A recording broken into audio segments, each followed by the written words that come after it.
Am I my brother's keeper? Yes, I am. Am I my brother's keeper? Yes, I am. Am I my brother's keeper? Yes, I am. Nino Brown Boxing, and I'm back in the building. Shout out to the LDBC. Don't forget to hit that like button and subscribe. So I want to start a new segment on my channel. It's just called Jeep Boxing Talk. Yes, I am a boxing lover, and I'm also a Jeep lover as well. Eventually, I will start dropping content specifically for Jeeps, 4x4s, and trucks.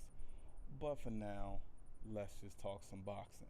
So first thing first, shout out to Al Heyman, the PBC, for definitely securing that deal. We all know that the news has been spreading like wildfire that Al Heyman has a new deal with Fox, FS1, and Showtime.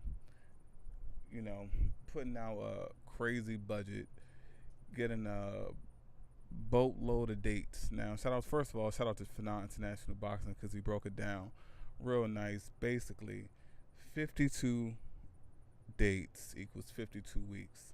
And unless they're going to have multiple shows going on the same day, that's basically boxing every week.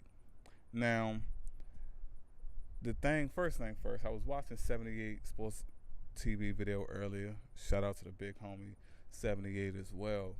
And he asks, like, what are the top 10 fights that we want to see? Now, since this is all off top of the head for me, I have to sit back and think about the fights that I really want to see. But right now, I want to talk about something else. And I don't know if my thought process on this topic is harsh. I don't even know what I really want to title this video right now, but I'll figure that shit out later. But something that's been bothering me in the sport of boxing, and that's definitely been the whole just fighters that aren't competing at the top level. So let's just take welterweight for example. You got your guys like Andre Berto and your Jesse Vargases, and you have y'all know those type of guys. Right now, like I can't even just start naming them off the top of my head, but they're there. Like even my guy Lamont Peterson, people like that. People put it like when it comes to the welterweight division, outside of Keith Thurman, Terrence Crawford, Danny Garcia, Sean Porter, and Errol Spence, everyone else remaining for the most part, unless they're young and upcoming and they're a young prospect. I'm not talking about the prospects. These guys need to fight more often. And my whole issue with them is they should fight a minimum of 3 times a year. Now, yes, would I love to see Errol Spence and Crawford and Thurman, Sean Porter, Danny Garcia fight 3 times a year? Absolutely. But I understand they're the top guys in the division, and the way boxing is today, that's not a realistic expectation. But when it comes to these guys that aren't fighting for belts, they're not defending titles, they're not getting title shots, they're just there just to be on someone's undercard or just to be a random Saturday main event, these guys need to fight more often. I don't understand why they can't get in the ring. And the thing about them fighting more often, yes, will it increase the possibility for them taking an L? Absolutely. Yes, definitely it will. But at the same time, it will also put them in a position where they're never forgotten. They're memorable fighters. They're putting on shows. They're entertaining. And the more that they're out there, the more that they fight, and even though these guys may possibly take L's, first thing first, it will start to separate the guys that don't have a title. It will start to separate them from their fellow peers that also don't have a title, of which one are actually, I guess, more high caliber fighters, and we really don't know because they're not fighting one another. I mean, it's very comparable to a lot of the guys at heavyweight, like Gerald Miller hasn't fought Dillian White, and Dillian White hasn't fought Dominic Brazil and shit like that. If those fighters fought 3-4 times, shit, even 5 times in a year, it will start to transition back to the old school days of boxing when taking an L is not necessarily the biggest deal.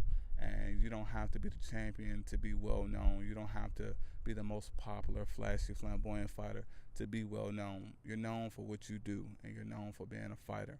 You're known for getting in that ring multiple times in a year, putting on an entertaining show for the fans. Now, for example, like I would love to see Andre Berto versus a Lamont Peterson, or a Lamont Peterson versus a Luis Collazo, or Lamont Peterson for Berto, Luis Collazo, Devin Alexander, all in 1 year, and these guys are mixing it up. The loser of Sean Porter, Danny Garcia, let's just say hypothetically Danny Garcia loses. Why does Danny Garcia have to wait another 6, 7, 8 months to get in the ring again? He can fight. He can give Lamont Peterson a rematch. They have history. That fight can happen. It's just the frequency of these guys fighting is not enough. Now, we have a lot of dates, and like 78, he pointed out, what fights do we want? Well, my main focus is increasing the frequency of fighters that aren't on a championship level. Like I said before, it would be great for the champions to fight more often, but definitely these guys that want to call people out randomly, but they're not getting in these fights. They're not really making a mark. You have a lot of guys that are not even going after being a champion. And sometimes I really want to just sit back and say, hey, Andre Berto, like, outside of the money, like, why do you box? Like, what is your goal in boxing? And I would really like to get an honest answer out of the guy, to just have a basic understanding of what his goal is. And it's not just Andre Berto, and I don't want to sound like I'm picking on the guy, but to me, he's just a good example.